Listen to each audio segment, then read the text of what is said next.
दक्षिणा न्यूज में आपका बहुत बहुत स्वागत है। मैं हूं आपके साथ अबरारुल अकरम। दर्शकों, क्या वाकई इस वक्त महाराष्ट्र की राजनीति में सीधे तौर पर कहीं ना कहीं उलटफेर की स्थिति जो है वो बन सकती है, क्योंकि बिहार में भी राजनीतिक हलचल चल रही है और दूसरी तरफ अगर देखा जाए तो महाराष्ट्र में भी राजनीतिक उठापटक का खेल चल रहा है।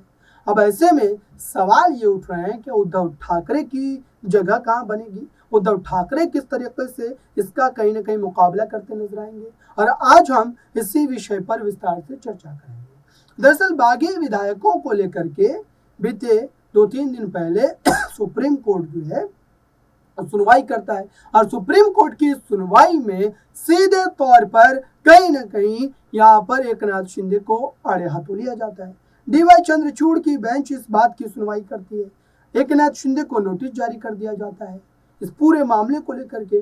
अब ऐसे में नोटिस जारी होने के बाद ही उस सियासी बातचीत को या फिर उस सियासी आरोप को एक बल मिलता है, और बल ये कि क्या वाकई अब उद्धव ठाकरे की वापसी होने वाली है, क्या उद्धव ठाकरे को अब कहीं ना कहीं कोर्ट से बड़ी जीत मिलने वाली है, और इसमें कितनी सच्चाई है। एकनाथ शिंदे क्या आप पिछड़ने वाले हैं, और अगर ऐसा हुआ तो क्या एकनाथ शिंदे के साथ भारतीय जनता पार्टी भी धोखा कर देगी, क्योंकि बीजेपी तो एकनाथ शिंदे को तब मिलाई थी जब बीजेपी को जरूरत थी, जब उनके पास आंकड़े नहीं थे।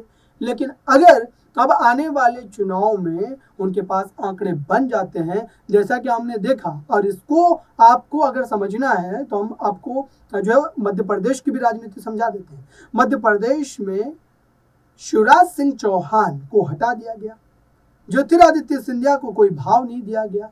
पिछली बार ज्योतिरादित्य सिंधिया की बदौलत भाजपा की सरकार बनी मध्य प्रदेश में, चूंकि आंकड़े नहीं थे, कांग्रेस से बगावत हुई और फिर सिंधिया एक बड़े आलमबरदार बन करके निकले।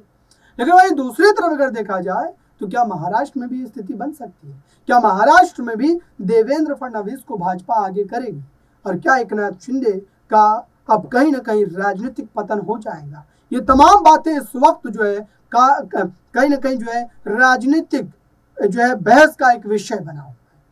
अब आने वाले समय में कोर्ट का अंतिम फैसला क्या आएगा इस पूरे मामले को लेकर के, विधायकों की अयोग्यता को लेकर के, इस पर नजर टिकी है, और वही फैसला महाराष्ट्र की राजनीति की दशा और दिशा को तय करेगा। दर्शकों, फिलहाल इस पर हमारी नजरें बनी हुई है।